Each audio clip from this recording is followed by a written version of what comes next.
कहूँ बेरादर शहंशाह दो आलम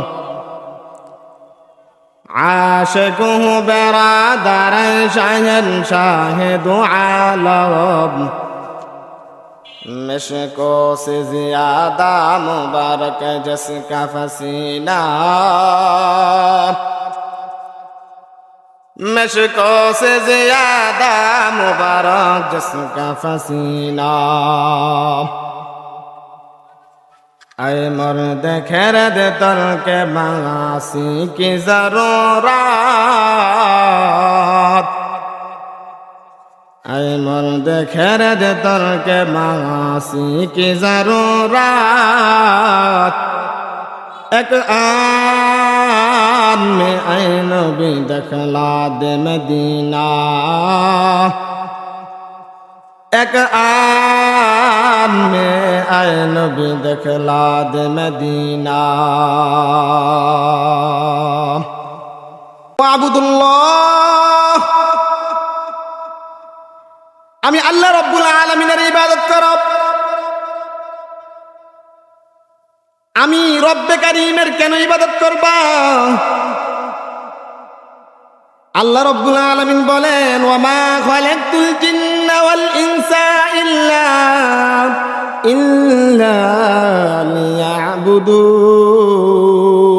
লিয়াবুদুন আল্লাহ রাব্বুল আলামিন জানিয়ে দেন ও বান্দা ও বান্দি আমার ইবাদত তুমি কেন করবা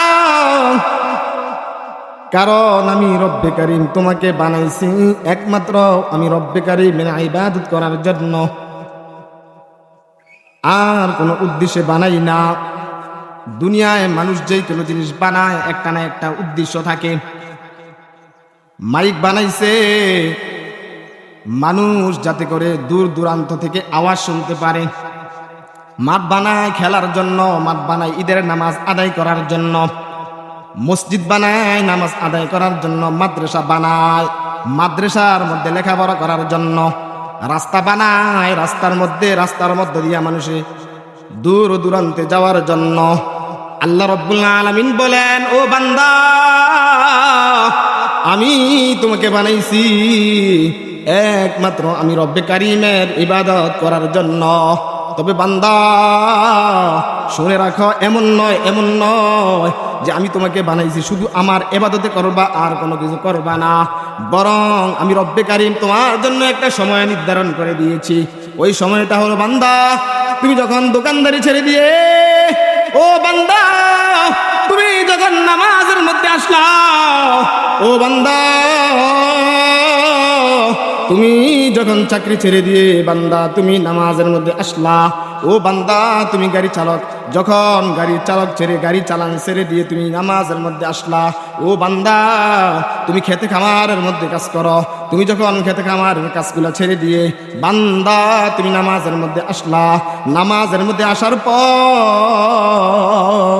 ও বান্দা নামাজ যখন শেষ হয়ে যাবে ও বান্দা তুমি আবার কি করো তোমার কাজের মধ্যে লেগে যাও فإذا قضيت الصلاة فانتشروا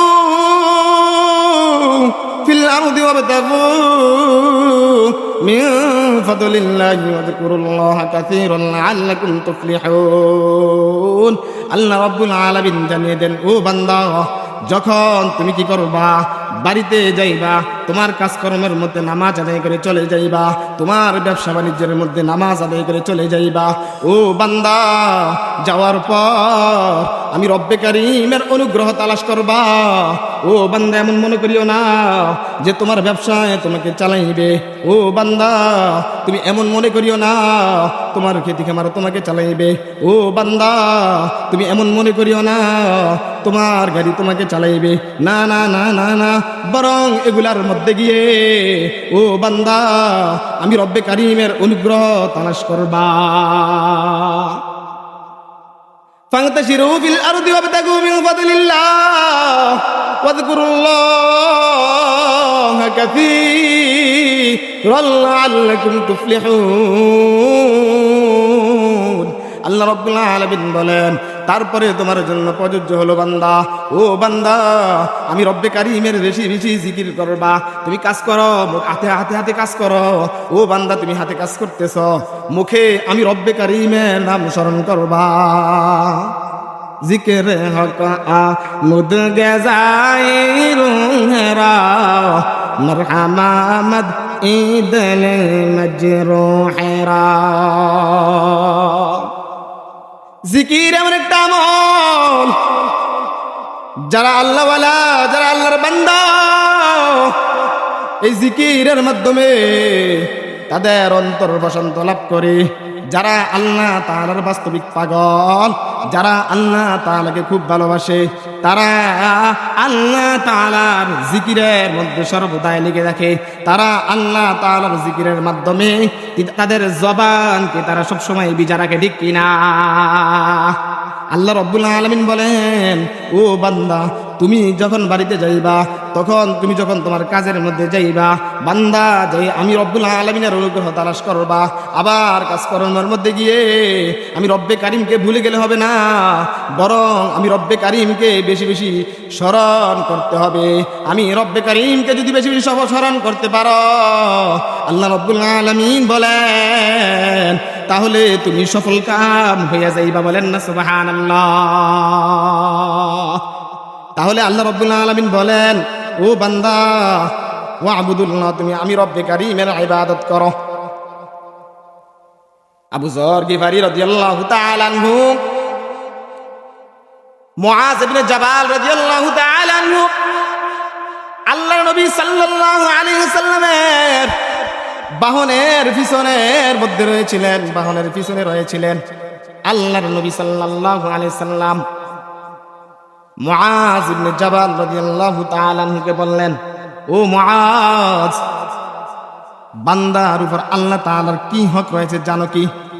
মুআজ ইবনে জাবাল রাদিয়াল্লাহু তাআলা আনহু বললেন, আল্লাহ এবং তার রাসূলই ভালো জানে। আল্লাহ রাসূল সাল্লাল্লাহু আলাইহি সাল্লাম বলেন, ও মুআজ, বান্দা যখন আল্লাহ তাআলার ইবাদত করবে আর আল্লাহ তাআলার সাথে কাউকে শরীক না করবে, তাহলে আল্লাহ তাআলার উপর বান্দার কি হক রয়েছে জানো কি? বান্দার উপর আল্লাহ তাআলার কি হক জানো? আল্লাহর উপর বান্দার কি হক জানো? আল্লাহ তাআলা ওই বান্দাটাকে ক্ষমা করে দেওয়া। আল্লাহ তাআলা তার জিন্দেগীর যৌবনের সমস্ত গুনাহ খাতা ক্ষমা করে দেওয়া আল্লাহ তাআলার উপর বান্দার হক। বলেন না সুবহানাল্লাহ। এজন্য আল্লাহ রাব্বুল আলামিন বলেন, ও বান্দা তুমি আমি রব্বে কারিমের ইবাদত করো। ওয়াবুদুল্লাহ ওয়া লা তুশরিকু বিহি শাইআ। আল্লাহ রাব্বুল আলামিন বলেন, ও বান্দা ইবাদত করার পর তোমার জন্য আরেকটা কাজ হলো, আমি রব্বে কারিমের সাথে কাউকে শরীক করিও না। ওয়ালা তুশরিকু বিহি শাইআ, আমি রব্বে কারিমের সাথে কাউকে শরীক করিও না। শরীক ফিল ইবাদত করিও না বান্দা, শরীক ফিল্লাহ করিও না, শরীক ফিল সিফাত করিও না। শরীক ফিল্লাহ মানে আমি রব্বে কারিম ব্যতীত আর কাউকে আল্লাহ মানা। শরীক ফিল জাত মানে আমি রব্বে কারিম ব্যতীত আরো অন্যকে ইলাহ হিসাবে মানা। শরীক ফিল সিফাত মানে আল্লাহ তাআলা যা কিছু করতে পারে তা কিছু অন্য একটা লোক, অন্য একটা বুজুর্গ, অন্য একটা আল্লাহওয়ালা করতে পারে, এগুলো হইলো শরীক ফিল সিফাত। তাহলে শরীক ফিল জাত করা যাবে না। আল্লাহ রাব্বুল আলামিন কোরআনের মধ্যে বলেন, লাউ কানা ফীহিমা আলিহাতান ইল্লাল্লাহ লাফাসাদাতা। আল্লাহ রাব্বুল আলামিন কোরআনের মধ্যে বলেন, যদি আসমান এবং জমিনের মধ্যে দুই খোদা হইতো, একাধিক খোদা হইতো, তাহলে আসমান এবং জমিন ধ্বংস হইয়া যাইত। আল্লাহ ছাড়া যদি আর কোনো ইলাহ থাকতো, আল্লাহ তাআলা বলেন যে আসমান এবং জমিন ধ্বংস হয়ে যাইত। কিভাবে ধ্বংস হয়ে যাইত? একজন প্রভু বলতো, একজন আল্লাহ বলতো আজকে বৃষ্টির কোনো প্রয়োজন নাই, আরেকজন আল্লাহ বলতো হ্যাঁ আজকে বৃষ্টির প্রয়োজন। একজন আল্লাহ বলতো আজকে রোদের প্রয়োজন, আরেকজন আল্লাহ বলতো না না না আজকে রোদের কোনো কি প্রয়োজন না। এই জন্য আল্লাহ রাব্বুল আলামিন বলেন, লাউ কানা ফীহিমা আলিয়াতুন ইল্লাল্লাহ লাফাসাদাতা, আসমান এবং জমিনের মধ্যে যদি আল্লাহ তাআলা ছাড়া, আমি রব্বে কারীম ছাড়া আর কোন প্রভু হইতো, তাহলে দুনিয়া ধ্বংস হইয়া যাইত। তাহলে আল্লাহ তাআলার জাতের সাথে কাউকে শরীক করা যাবে না। এরকম ভাবে শরীককে সিফাত করা যাবে না। আল্লাহ তাআলার মতো অন্য কোন বান্দা, অন্য কোন আল্লাহওয়ালা, অন্য কোন বুজুর্গ, অন্য কোন পীর মাশায়েখ সন্তান দিতে পারে, এই ধারণা করা যাবে না। যদি এই ধারণা করা হয় তাহলে আল্লাহ তাআলার সাথে শরীক করা হবে, ঠিক কিনা? আল্লাহ তাআলা বলেন লা তুশরিক বিল্লাহ, আল্লাহ তাআলা বলেন লা তুশরিক বিল্লাহ, আমি আল্লাহ তাআলার সাথে কাউকে শরীক করিও না, আমি আল্লাহ তাআলার সাথে কাউকে অংশীদার করিও না। আল্লাহ তাআলা বলেন কুল হুয়াল্লাহু আহাদ, আল্লাহ রাব্বুল আলামিন নবীকে সম্বোধন করে বলেন, এ নবী আমার, আপনি বলে দিন কুল হুয়াল্লাহু আহাদ, আমি রব্বে কারীম হলাম এক ও দ্বিতীয়। যখন মক্কার কাফেররা, বেঈমানরা আল্লাহ রাব্বুল আলামিনের সম্পর্কে আল্লাহর নবীকে প্রশ্ন করেছিল, এ নবী আমার, আপনি যে ধর্মের অনুকরণ করেন, আপনি যে ধর্ম লালন করেন, আপনার যে প্রভু রয়েছে, এই প্রভু কি স্বর্ণ দ্বারা সৃষ্টি নাকি রূপা দ্বারা সৃষ্টি? এই প্রভুর কি কোনো সন্তান আছে নাকি? এই প্রভু কি কাউকে জন্ম দিয়েছে কিনা, বা সে কারো থেকে জন্ম গ্রহণ করছে কিনা? তখন আল্লাহ রাব্বুল আলামিন সূরা ইখলাস নাযিল করে দুনিয়ার জগতের মানুষদেরকে জানিয়ে দিলেন, কাফের বেঈমানদেরকে জানিয়ে দিলেন, নাস্তিকদেরকে জানিয়ে দিলেন কুল হুয়াল্লাহু আহাদ। নবী আমার, আপনি জানিয়ে দেন কুল হুয়াল্লাহু আহাদ, আল্লাহ তাআলা হলো এক ও দ্বিতীয়। বলেন না সুবহানাল্লাহ। আল্লাহ তাআলার সাথে কি কেউ শরীক আছে নাকি? আল্লাহ তাআলা ছাড়া আর কোনো কি ইলাহ আছে নাকি? আল্লাহ তাআলা ছাড়া আর কোনো ইলাহ নাই। তাহলে আল্লাহ তাআলার সাথে শরীক করা যাবে না। সিফতের মধ্যে আল্লাহ তাআলার গুণের মধ্যে শরীক করা যাবে না। মানে আল্লাহ তাআলা ছাড়া অন্য কেউ কি করতেছে, কি করে? সন্তান দেয়, মৃত্যু দেয়, জীবন দেয়, এটা কখনোই ধারণা করা যাবে না, কখনো লালন করা যাবে না। যদি কোনো ব্যক্তি অন্তরের মধ্যে এটা লালন করে তাহলে সে মুশরিক হয়ে যাবে। কি হয়ে যাবে? মুশরিক হয়ে যাবে। মুশরিকদেরকে আল্লাহ তাআলা কখনোই ক্ষমা করবেন না। কথা কি বুঝে আইছে? তাহলে সেজদার মালিককে আল্লাহ তাআলা। কথা বলেন, সেজদার মালিককে আল্লাহ তাআলা। সেজদা পাওয়ার উপযুক্ত কে? আল্লাহ তাআলা, না কোনো পীর সাহেব। কথা বলেন, কোনো পীর সাহেব নাকি? কোনো পীর সাহেব সেজদার মালিক কখনো হইতে পারে না, ঠিক কিনা? আল্লাহ তাআলা বলেন ওয়ালা তুশরিকু বিহি শাইআন ওয়া বিল ওয়ালিদাইনি ইহসানা। আল্লাহ তাআলা বলেন, ও বান্দা বান্দিরা, আমি রব্বে কারীমের ইবাদত করার পর আমি রব্বে কারীমের সাথে কাউকে শরীক করবা না। তারপর তোমার জন্য কাজ হলো তুমি 9 শ্রেণীর লোকের সাথে ভালো আচরণ করবা। 1 নম্বর হলো তুমি তোমার মা বাবার সাথে ভালো আচরণ করবা। আল্লাহ রাব্বুল আলামিন এই আয়াত দ্বারা বুঝিয়ে দিলেন, আমি রব্বে কারীমের রহমত অনুগ্রহ আছে, তার মধ্যে কোনো সন্দেহ নাই। দুনিয়ার মধ্যে তোমার প্রতি যে ব্যক্তিটা রহম করেছে, দয়া করেছে, দুনিয়ার জমিনে তোমাকে যে ব্যক্তিটা লালন পালন করেছে, দুনিয়ার সৃষ্টিজীবের মধ্যে সর্বভাগ্যে হলো তোমার মা বাবা। বলেন না সুবহানাল্লাহ। সর্বভাগ্যে কে? আমাদের মা বাবা। আমাদের কি? মা বাবা। এই মা বাবার কারণেই তো আমরা দুনিয়ার জমিনে আসলাম, ঠিক কিনা? আল্লাহ তাআলা বলেন তোমার জন্য প্রথম কাজ যেটা, এটা হলো তোমার মা বাবার সাথে কি করা? ভালো আচরণ করা। 9 শ্রেণীর লোকের মধ্যে থেকে সর্বপ্রথম শ্রেণী হলো তোমার মা বাবা, তাদের সাথে ভালো আচরণ করা। তাদের সাথে কেন ভালো আচরণ করবা? আল্লাহ নবী সাল্লাল্লাহু আলাইহি সাল্লাম জানিয়ে দেন, রিদার রাব্বি ফি রিদাল ওয়ালিদি ওয়া সাকাতুর রাব্বি ফি সাকাতিল ওয়ালিদ। মা বাবার সন্তুষ্টির মধ্যে আল্লাহ তাআলার সন্তুষ্টি, মা বাবার অসন্তুষ্টির মধ্যে আল্লাহ তাআলার অসন্তুষ্টি। এই মা তোমাকে 10 মাস 10 দিন গর্ভে ধারণ করেছে। তুমি যখন প্রথম দিন তোমার মার গর্ভের মধ্যে আসলা, তোমার মার কেমন যেন মনে হইতেছিল, তোমার মার যেন কেমন কেমন লাগতেছিল। তুমি যখন আস্তে আস্তে বড় হইলা, ও সন্তান, তোমার বয়স যখন 7 মাস 1 দিন হলো, ও সন্তান একটু ভালো করে কথাগুলো শোনো। ও সন্তান, নির্বোধ সন্তান, কত কষ্ট মা বাবারে দাও, কত কষ্ট তুমি তোমার মা বাবাকে দাও। ও সন্তান, আজ তোমার কত টাকা হয়েছে, তোমার টাকা পয়সার কোনো অভাব নাই। ও সন্তান, এই মা বাবার জন্য তুমি দুনিয়ার জমিনে আগমন করলা, আর ওই মা বাবা আজকে তোমার ঘরে নাই। তুমি তোমার মা বাবাকে তোমার ঘর থেকে ছাড়া করে দিয়েছ। তোমার মা বাবা রাস্তাঘাটের মধ্যে মানুষের থেকে চেয়ে চেয়ে খায়, ঠিক কিনা? এমন কুলাঙ্গার সন্তান দুনিয়ার জমিনে আছে না নাই? এই কথা বলেন, আছে না নাই? দুনিয়ার জমিনে অভাব নাই, ঠিক কিনা? দুনিয়ার জমিনে অভাব নাই। কেন মা বাবার সাথে ভালো আচরণ করবা? ও সন্তান, তোমার যখন 7 মাস 1 দিন তোমার বয়স হলো, তোমার মার গর্ভের মধ্যে, এর আগ পর্যন্ত তোমার মার খানা ভালো লাগে না, তোমার মার বসা ভালো লাগে না, তোমার মার কোনো দিকে যেতে ভালো লাগে না, তোমার মার শোয়া ভালো লাগে না। ও বান্দা, তোমার বয়স যখন 7 মাস 1 দিন হলো, তোমার মার গর্ভধানীটা হলো 10 ইঞ্চি।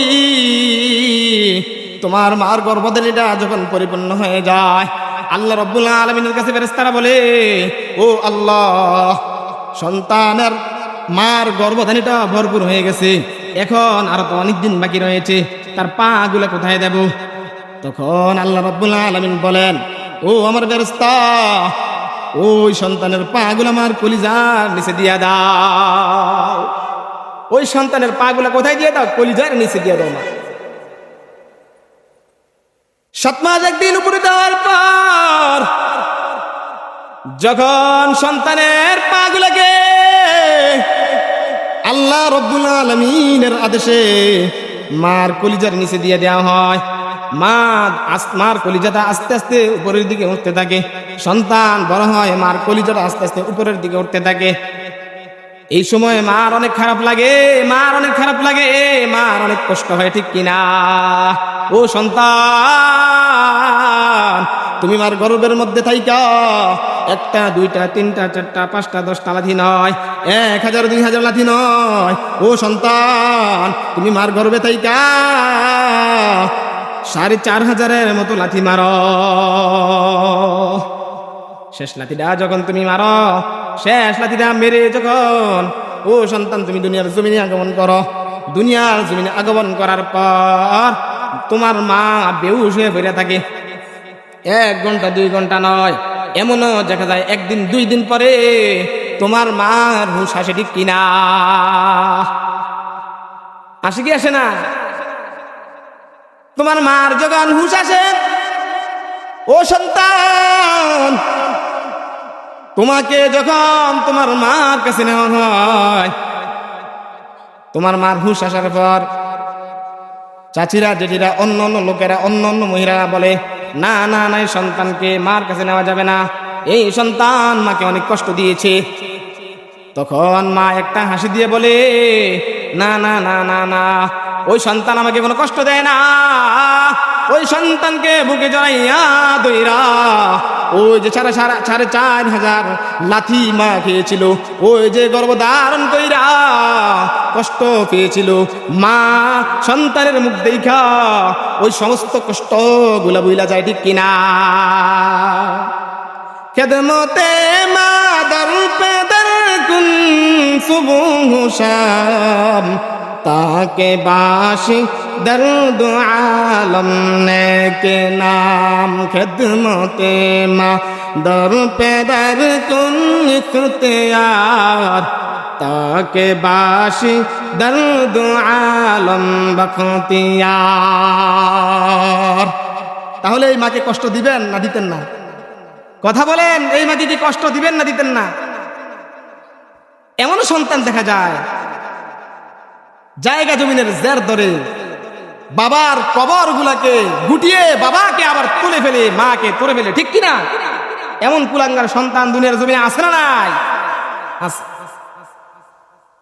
আল্লাহ রাব্বুল আলামিন বলেন,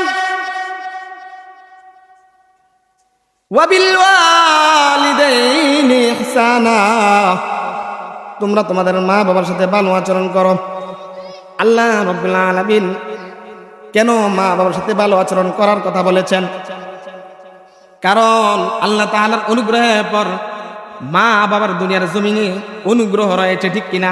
মা বাবার দয়া রয়েছে।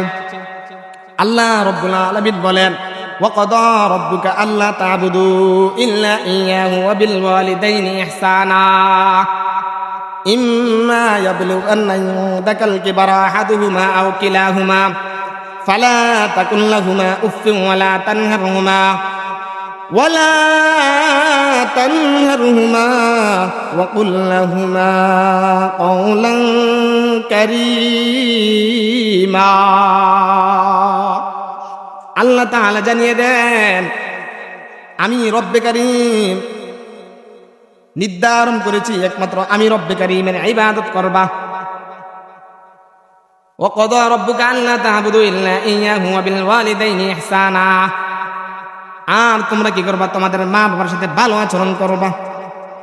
ইম্মা ইয়াবলুগান্না ইনদাকাল কিবারা আহাদুহুমা আও কিলাহুমা, যদি তোমার জীবন দশায় তাদের মধ্য থেকে কোনো একজন অথবা উভয়জন বাধ্যিকে উপনীত হয়, তাহলে তুমি তাদের সাথে এমন আচরণ করিও না, ফালা তাকুল লাহুমা উফফিন ওয়ালা তানহারহুমা,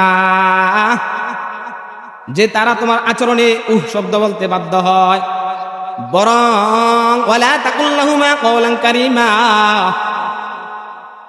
তোমরা তাদেরকে ধমক দিও না। ওয়ালা তাকুল লাহুমা উফফিন ওয়ালা তানহারহুমা, তোমরা তাদেরকে ধমক দিও না।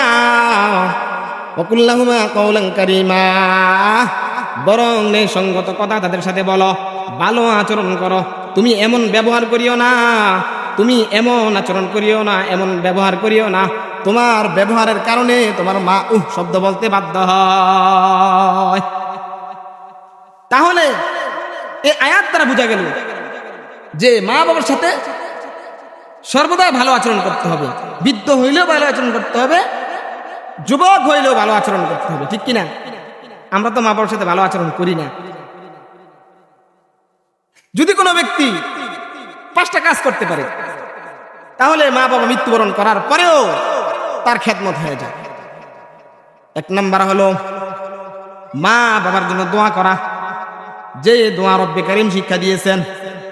কোরআনের মধ্যে আল্লাহ রাব্বুল আলামিন শিক্ষা দিয়েছেন, রব্বির হামহুমা কামা রব্বায়ানি সগীরা। আমরা সবাই পারি না? রব্বির হামহুমা কামা রব্বায়ানি সগীরা। মা বাবার জন্য রহমতের দোয়া করতে হবে, মা বাবার জন্য দয়ার দোয়া করতে হবে। আল্লাহ তাদের প্রতি তুমি দয়া করো, রহম করো। যেভাবে ছোটবেলায় তারা আমাদেরকে লালন পালন করেছে, আমাদের উপর দয়া করেছে, তাহলে কি করতে হবে? 5টা কাজ করলে মা বাবা যদি দুনিয়ার জমিন থেকে বিদায় নিয়ে নেয়, তাহলে খেদমত হয়ে যাবে। 1 নাম্বার হলো তাদের জন্য দোয়া করা, যেটা আল্লাহ তাআলা শিক্ষা দিয়েছেন। 2 নাম্বার হলো মা বাবার জন্য সদকা করা, দান সদকা করা, সামর্থ্য অনুযায়ী, নিজের সাধ্য অনুযায়ী দান সদকা করা। 1 টাকা যদি আমার সামর্থ্য থাকে, 1 টাকা দেওয়া হলেও মা বাবাকে সহযোগিতা করতে হবে। মা বাবার জন্য 1 টাকা হইলেও সদকা করতে হবে। জুনায়েদ বাগদাদী রহমতুল্লাহ আলাইহি একবার স্বপ্নে দেখলেন, কবরের মধ্যে একটা লোক কবরের এক পাশের মধ্যে অনেক মন ক্ষুণ্ণ হয়ে বসে রয়েছে। জুনায়েদ বাগদাদী রহমতুল্লাহ আলাইহি ওই লোকটাকে বললেন, ও ভাই, বিকেল বেলা সবাই নেক আমল নেওয়ার জন্য ছুটাছুটি করতেছে, কারাকারি করতেছে, কিন্তু তুমি কবরের এক পাশের মধ্যে অনেক মন ক্ষুণ্ণ করে বসে রয়েছ, কারণটা কি? তখন ওই লোকটা বলল, দুনিয়ার জমিনে আমার কেউ নাই, দুনিয়ার জমিনে আমার কোনো সন্তানাদি নাই, দুনিয়ার জমিনে আমার শুধু একটা মেয়ে সন্তান আছে। ওই মেয়ে সন্তানটা হলো একজন বেশ্যা মহিলা, একজন বশ্যা মেয়ে। ওই মেয়েটা আমার জন্য কোনো দোয়া করে না, আমার জন্য কোনো সৎকা করে না। এই জন্য আমি বিকেলবেলা সবাই নেক আমল নেওয়ার জন্য দৌড়াদৌড়ি করতেছে, ছোটাছুটি করতেছে, কিন্তু আমি নেক আমল নেওয়ার জন্য ছোটাছুটি করতেছি না। জুনায়েদ বাগদাদী রহমতুল্লাহ আলাইহি ওই লোকটাকে বললেন, তোমার বাড়ি কোথায়? লোকটা বলল, আমার বাড়ি হলো অমুক জায়গায়, আমার গ্রামের নাম হলো অমুক, আমার মেয়ের নাম হলো অমুক। জুনায়েদ বাগদাদী রহমতুল্লাহ আলাইহি যখন স্বপ্ন ভাঙলো, স্বপ্ন ভাঙার পর জুনায়েদ বাগদাদী রহমতুল্লাহ আলাইহি তার বাড়িতে গেলেন। যাওয়ার পর ওই মেয়ের সংবাদ নিয়ে কি করলেন, ওই মেয়ের বাড়িতে গেলেন, ওই লোকের বাড়িতে গেলেন। যাওয়ার পর মেয়ে দেখলেন গোসল করতেছে। গোসলখানার মধ্যে যখন মেয়ে রইলেন, যখন জুনায়েদ বাগদাদী রহমতুল্লাহ আলাইহিকে দেখলেন, জুনায়েদ বাগদাদী রহমতুল্লাহ আলাইহিকে দেখার পর তখন ওই মেয়েটা বেশ্যা মেয়ে বলল, ও মৌলভী সাহেব, কিসের জন্য এসেছ? তুমি কি আমার সাথে খারাপ কাজ করার জন্য আসছো নাকি, না কোনো অন্য কোনো উদ্দেশ্যে আসছো? তোমার কি কোনো টাকা পয়সার প্রয়োজন নাকি, না তোমার অন্য কোনো উদ্দেশ্য আছে?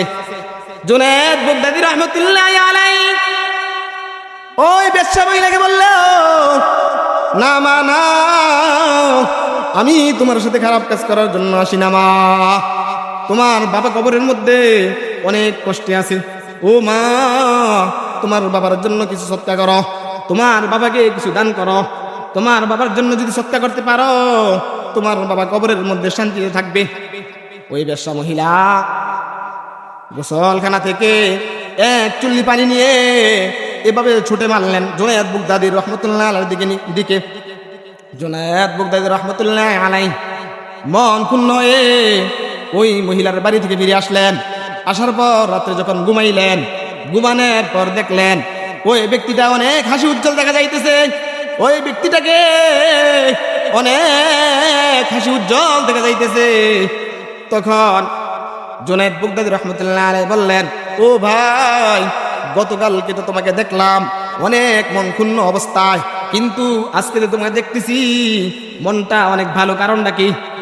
তখন ওই লোকটা বলল, ও জুনায়েদ, তুমি যে আমার বাড়িতে গিয়েছিলা, আমার বাড়িতে যাওয়ার পর আমার মেয়েকে যে বলেছিলে সৎকার করার জন্য, দান সৎকার করার জন্য, আমার জন্য দোয়া করার জন্য, আমার মেয়ে এক চুল্লি পানি যেভাবে ফেলেছিল, যে জায়গার মধ্যে পানি পড়েছিল ওই জায়গার মধ্যে একটা কীট ছিল, ওই জায়গার মধ্যে একটা পোকা ছিল, অনেক দিন পর্যন্ত পানির হাহাকারে পিপাসার্থ ছিল। পিপাসার্থ থাকার পর যখন ওই কীটটা, ওই পোকাটা পানি পাইল, আল্লাহ তাআলার কাছে দুই হাত তুলনা কানলো, আল্লাহ তাআলার কাছে দুই হাত তুলনা মুনাজাত করলো, আল্লাহ ইয়া রব্বুল আলামিন, ইয়া আল্লাহ, ওই মেয়ের বাবাকে তুমি ক্ষমা করে দাও, আল্লাহ ওই মেয়ের বাবাকে তুমি ক্ষমা করে দাও। আল্লাহ তাআলা কি করলেন, ওই পোকাটার দোয়াকে কবুল করলেন। আল্লাহ তাআলা আমাকে ক্ষমা করে দিলেন, বলেন না সুবহানাল্লাহ। ইয়া ইলাহি তু মেরা গফফার হ্যায়, ইয়া ইলাহি তু মেরা সত্তার হ্যায়, ইয়া ইলাহি मुझसे मुझको दरकार, ताके देखूं मुझ में तुझको एक नजर। তাহলে মা বাবার সামান্য সৎকা, মা বাবাকে সামান্য দান করা, আল্লাহ তাআলা মা বাবার জন্য নাজাতের উসিলা করে দিতে পারেন কি পারেন না? জোরে বলেন, পারেন কি পারেন না? তাহলে দ্বিতীয় নাম্বার হলো মা বাবার জন্য সদাকা করতে হবে। তৃতীয় নাম্বার হলো মা বাবা যদি কোনো ওসিয়ত করে যায়, মা বাবা যদি বলে যায় যে আমি মৃত্যুবরণ করার পর তুমি কি করবা, ও আমার সন্তান, ওই যে টামটা ঈদগাহ মসজিদের মধ্যে 100 জায়গা দিয়ে দিবা, এরকম ভাবে ওই মাদ্রাসার মধ্যে 50,000 টাকা দিয়ে দিবা, ওই কাজের জন্য একটা টিউবওয়েল বসানোর জন্য তুমি 10,000 টাকা দিয়ে দিবা, ওই হাঁটার জন্য একটা ব্রিজের ব্যবস্থা করে দিয়ে যাইবা। যদি ওসিয়ত করে যায়, তাহলে মা বাবার ওসিয়ত পূর্ণ যদি কোনো ব্যক্তি করতে পারে, তাহলে মা বাবা মৃত্যুবরণ করার পরেও তার খেদমত হয়ে যাবে। চতুর্থ নাম্বার হলো মা বাবা যদি মৃত্যুবরণ করে, তাহলে তার আত্মীয় স্বজন যারা আছে তাদের সাথে কি করতে হবে, ভালো আচরণ করতে হবে। পঞ্চম নাম্বার হলো মা বাবার বন্ধু বান্ধবের সাথে কি করতে হবে, ভালো আচরণ করতে হবে। তাহলে কয়টা কাজ করলে খেদমত হয়ে যাবে? 5টা কাজ।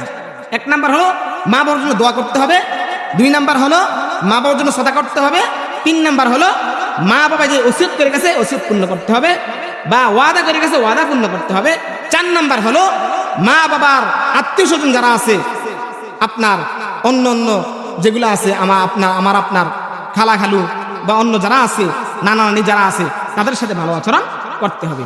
এরকম ভাবে 5 নাম্বার হলো বন্ধু বান্ধব, মা বাবার বন্ধু বান্ধব যারা আছে তাদের সাথে ভালো আচরণ করতে হবে। কথা কি বুঝে আসছে? তাহলে এই 5টা কাজ করতে পারবো তো ইনশাআল্লাহ। আজকে মাহফিল থেকে আমরা এই 5টা আমল শিখলাম তো নাকি? আমল করবো তো ইনশাআল্লাহ। যদি আমল করি তাহলে কাজ আসবে ভাই, নচেত এই ওয়াজ মাহফিল দিয়ে কোনো লাভ হবে না। এজন্য ভাইয়েরা আমার, যারা আমরা এদিক সেদিক ঘোরাফেরা করতেছি, যা যতটুকু পর্যন্ত মাইকের আওয়াজ দিচ্ছে, সবাইকে পায়ে ধরে বলতেছি, ভাই সময় নষ্ট কইরেন না। কত সময় তো নষ্ট করতেছি, কত সময় তো অযথা নষ্ট করতেছি। আজকের এই বেহেশতের বাগানে আমরা চলে আসি। আল্লাহ তাআলা সবাইকে আসার মতো তৌফিক দান করে, সবাই আমিন। তাহলে 1 নাম্বার কাজ হলো ইবাদত, আল্লাহ তাআলার ইবাদত করার পর তার সাথে কাউকে শরীক না করার পর 1 নাম্বার কাজ হলো যাদের সাথে ভালো আচরণ করতে হবে। এটা হলো আমার আপনার মা বাবার সাথে কি করতে হবে? ভালো আচরণ করতে হবে। মা বাবার সাথে কেন ভালো আচরণ করব? কিছু তো বলেছি, আরো কিছু বলতেছি। আল্লাহ নবী সাল্লাল্লাহু আলাইহি সাল্লাম হাদিস বর্ণনা করেন, বাহর ইবনে হাকিম রাদিয়াল্লাহু তাআলা আনহু, তিনি তিনার দাদা থেকে হাদিস বর্ণনা করেন। ওয়ান বাহর ইবনে হাকিম আন আবিহি আন জাদ্দিহি ক্বাল কুলতু ইয়া রাসূলুল্লাহ মান আবাররা। বাহর ইবনে হাকিম রাদিয়াল্লাহু তাআলা আনহু, তিনি তিনার বাবা থেকে, তার দাদা থেকে হাদিস বর্ণনা করেন, ইয়া রাসূলুল্লাহ মান আবাররা, আমি কার সাথে ভালো আচরণ করব? ক্বালা উম্মুকা, তুমি তোমার মার সাথে ভালো আচরণ করো। সুম্মা ক্বালা, অতঃপর তিনি বললেন, আমি কার সাথে ভালো আচরণ করব? ক্বালা উম্মুকা, আবার বললেন, তুমি তোমার মার সাথে ভালো আচরণ করো। আবার প্রশ্ন করলো, মান আবাররা, আমি কার সাথে ভালো আচরণ করব? ক্বালা উম্মুকা, তুমি তোমার মার সাথে ভালো আচরণ করো। আবার 4th নাম্বার প্রশ্ন করলো, মান আবাররা, আমি কার সাথে ভালো আচরণ করব? আল্লাহর নবী সাল্লাল্লাহু আলাইহি সাল্লাম বলেন, সুম্মা আবাকা সুম্মাল আকরাব ফাল আকরাব, তারপর তুমি তোমার বাবার সাথে ভালো আচরণ করো, তারপর যারা নিকটাত্মীয় আছে তাদের সাথে ভালো আচরণ করো। আল্লাহ নবী সাল্লাল্লাহু আলাইহি সাল্লাম এই জায়গার মধ্যে 3বার বললেন। কয়বার বললেন? 3বার মার কথা বললেন, আর 1বার বাবার কথা বললেন। 3বার মার কথা বলার কারণ হলো, মা সন্তান গর্ভের মধ্যে ধারণ করে কি করে না, মার একটা কষ্ট। এই জন্য আল্লাহ নবী সাল্লাল্লাহু আলাইহি সাল্লাম মার সাথে ভালো আচরণ করার কথা বলেছেন। 2 নম্বর হলো, দুনিয়ার জমিনে আগমন করানো, গর্ভপাত করানো একটা কষ্ট। কষ্ট কি কষ্ট না? এখন তো কষ্ট নাই, সিজার হয়ে গেছে, ঠিক কিনা? সিজারও কষ্ট। সিজার নরমাল ডেলিভারি থেকে আরো বেশি কষ্ট। কথা কি বুঝেন? নরমাল ডেলিভারি থেকে কি আরো বেশি কষ্ট। তাহলে 2 নাম্বার হলো গর্ভপাত করা। 3 নাম্বার হলো সন্তানটাকে দুধ পান করানো, লালন পালন করা, দুধ পান করানো। কষ্ট কি কষ্ট না? আমি আপনি তো অনেক মজা করে দুধ পান করেছি। আসলে জানেন কি জানেন না আমি জানি না, একটা সন্তান মার গর্ভ থেকে 4,500 থেকে 3.5 থেকে 4,500 মণ দুধ মার বুক থেকে সন্তান পান করে। মার কষ্ট হয় কি হয় না? কষ্ট হয়েছে কি হয়েছে না? ওই কুলাঙ্গার সন্তানরা মনে করে কোনো কষ্ট হয় না, ঠিক কিনা? কুলাঙ্গার সন্তানরা মনে করে কষ্ট হয় না। যদি কুলাঙ্গার সন্তানরা মনে করতো মার কষ্ট হয়েছে, বাবার কষ্ট হয়েছে, তাহলে বাবাকে মাকে কখনো কষ্ট দিত না, ঠিক কিনা? দিত? কখনোই কষ্ট দিত।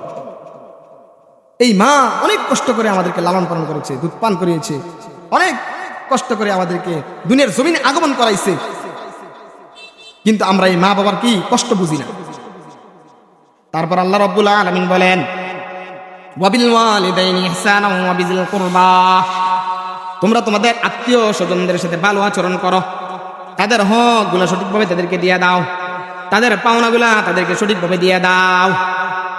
ওয়া আতিদাল কুরবা হাক্কাহু, আল্লাহ রাব্বুল আলামিন বলেন, ও বান্দা বান্দিরা, তোমাদের আত্মীয় স্বজনের হকগুলা সঠিকভাবে তাদেরকে দিয়ে দাও। ওয়াবিদিল কুরবা ওয়াল ইয়াতামা, আল্লাহ রাব্বুল আলামিন বলেন, এতিমদের সাথে ভালো আচরণ করো। ভালো আচরণ করো মানে তাদেরকে দান খয়রাত করে ভালো আচরণ করো। এরকম ভাবে তাদের সম্পদগুলা দিয়া তাদের সাথে ভালো আচরণ করো। এতিম যদি কোনো ব্যক্তি হয়, যদি কোনো লোক এতিম হয়, তাহলে তার সম্পদগুলা আমরা আত্মসাৎ করে খাই কি খাই না? এই কথা বলেন, খাই কি খাই না? খেয়ে ফেলি। আল্লাহ রাব্বুল আলামিন বলেন, ইন্নাল্লাযীনা ইয়াকুলুনা আমওয়ালাল ইয়াতামা যুলমান ইন্নামা ইয়াকুলুনা ফী বুতুনিহিম নারা। আল্লাহ রাব্বুল আলামিন বলেন, ইন্নাল্লাযীনা ইয়াকুলুনা আমওয়ালাল ইয়াতামা যুলমান, কোন ব্যক্তি যদি এতিমের সম্পদকে জুলুম করে খায়, তাহলে তারা কি খায় জানো? তারা ভালো জিনিস খায় না। ইন্নামা ইয়াকুলুনা ফী বুতুনিহিম নারা, তারা তাদের পেটের মধ্যে আগুন বক্ষণ করে। আগুন বক্ষণ করে, কি বক্ষণ করে? আগুন খায়। কি খায়? আগুন খায়। এই জন্য তাদের সম্পদগুলো আত্মসাৎ না করে তাদের সম্পদগুলো সঠিকভাবে দিয়ে দিতে হবে। তাদের মাথার মধ্যে হাত বুলাইতে হবে। কথা কি বুঝাইছে? তাদের মাথার মধ্যে হাত বুলাইতে হবে। ওয়াল ইয়াতামা ওয়াল মাসাকিন, মিসকিনদের সাথে ভালো আচরণ করতে হবে। যারা মিসকিন, অসহায় মানুষদের থেকে চেয়ে চেয়ে খায়, তাদের সাথে ভালো আচরণ করতে হবে। আল্লাহ রাব্বুল আলামিন বলেন, সূরা দুহার মধ্যে বলেন, আল্লাহ রাব্বুল আলামিন বলেন, ওয়াদ-দুহা ওয়াল-লাইলি ইযা সাজা মা ওয়াদ্দাআকা রাব্বুকা ওয়া মা ক্বালা ওয়ালাল আখিরাতু খায়রুল লাকা মিনাল উলা ওয়ালা সাওফা ইউতিকা রাব্বুকা ফাতারদা আলাম ইয়াজিদকা ইয়াতীমা ফাআওয়া ওয়া ওয়াজাদাকা দাল্লান ফাহাদা ওয়া ওয়াজাদাকা আইলান ফাগনা ফাআম্মাল ইয়াতীমা ফালা তাকহার ফাআম্মাল ইয়াতীমা ফালা তাকহার। আল্লাহ রাব্বুল আলামিন বলেন, ও বান্দা বান্দিরা, ও জগতের মানুষেরা, ফাআম্মাল ইয়াতীমা ফালা তাকহার, এতিমদের ব্যাপারে কঠোর হইও না। ওয়া আম্মাস সাইলা ফালা তানহার, যারা মিসকিন, যারা চায় চায় খায়, তাদেরকে কখনো ধমক দিও না। যারা এতিম তাদের প্রতি কঠোর হইও না। যারা মিসকিন তাদেরকে ধমক দিও না। যদি আপনার কাছে আমার কাছে টাকা চায়, তখন আমি কি করি? না দিয়ে চলে যাই। কিয়ামতের ময়দানে আপনি যে এতিম মিসকিনকে দান করলেন না, আপনার মাথার মধ্যে, কপালের মধ্যে, পিঠের মধ্যে আল্লাহ তাআলা শেখা দিবেন। কি দিবেন? আল্লাহ রাব্বুল আলামিন ওই সম্পদগুলোকে ফাঁদ বানাইবেন। দুনিয়ার জমিনে মানুষ যখন লোহাকে গরম করে বিভিন্ন জিনিস বানায় কি বানায় না? বিভিন্ন জিনিস বানায় কি বানায় না? কেউ কাশি বানায়, কেউ দা বানায়, কেউ ছুরি বানায়, কেউ বিভিন্ন জিনিস বানায় কি বানায় না? গরম করার পর এগুলাকে বিভিন্ন জিনিস বানায়। আল্লাহ রাব্বুল আলামিন আপনার সম্পদগুলাকে, আপনার স্বর্ণগুলাকে আল্লাহ রাব্বুল আলামিন কি করবেন? গরম করবেন। গরম কইরা কি করবেন? এগুলা আপনার কপালের মধ্যে চাকা দিবেন, আপনার পিঠের মধ্যে চাকা দিবেন। আল্লাহ রাব্বুল আলামিন বলবেন, ও বান্দা, ফাযুকু মা কুনতুম তাকনিজুন, সম্পদগুলা কি করেছিলা? নিজের মধ্যে রেখে দিয়েছিলা। এই সম্পদের জাকাত দিছিলা না, এই সম্পদগুলা এতিম মিসকিনকে দিছিলা না। আজকে আস্বাদন করো, আজকে স্বাদ গ্রহণ করো, আজকে এগুলার মজা গ্রহণ করো, আজকে এগুলার স্বাদ গ্রহণ করো। বলেন না নাউজুবিল্লাহ। এগুলাকে কি করবে? জিউর বানিয়ে বানিয়ে আমি আপনার উপর শেখা দিবি। তাহলে মিসকিনদের সাথে ভালো আচরণ করতে হবে, এতিমদের সাথে ভালো আচরণ করতে হবে। ওয়াল ইয়াতামা ওয়াল মাসাকিনি ওয়াল জারি যিল কুরবা, নিকট আত্মীয়ের সাথে ভালো আচরণ করবে, প্রতিবেশীর সাথে ভালো আচরণ করতে হবে। ওয়াল জারিল জুনুবি, দূরবর্তী প্রতিবেশীর সাথে ভালো আচরণ করতে হবে। যারা আমার ঘরের পাশে আমার আত্মীয় স্বজন আছে, তারা আত্মীয় সহকারে আমাদের প্রতিবেশী, আত্মীয় আবার প্রতিবেশী, যারা তারপরে আছে তারা আমাদের প্রতিবেশী। আল্লাহ রাব্বুল আলামিন বলেন, ও বান্দা, তাদের সাথে ভালো আচরণ করো। কিভাবে ভালো আচরণ করবা? আল্লাহ নবী সাল্লাল্লাহু আলাইহি সাল্লাম শিক্ষা দিলেন, ও আমার জগতের আমার বান্দা বান্দি, আমার গোলামেরা শুনে রাখো, তুমি যখন খানা পাকাইবা, তুমি কি করবা? খানার মধ্যে একটু ঝোল বেশি দিবা। আবু যর রাদিয়াল্লাহু তাআলা আনহুকে বলতেছেন, এই আবু যর, যখন তুমি খানা পাকাইবা, খানার মধ্যে একটু ঝোল বেশি দিবা, কারণ ঝোলের মাধ্যমে তোমার প্রতিবেশী যারা আছে তাদেরকে যাতে করে তুমি একটু ঝোল দিয়ে হলেও সহযোগিতা করতে পারো। কথা কি বুঝে আসছে? কত ভালো ভালো খানার আয়োজন আমরা করি, কত ভালো কিছু আমরা ব্যবস্থা করি, কিন্তু তাদের সন্তানেরা, আমার প্রতিবেশী সন্তানেরা এসে চলে যায়, চোখের পানি ফেলায়, তাদেরকে আমরা কিছু দেই না।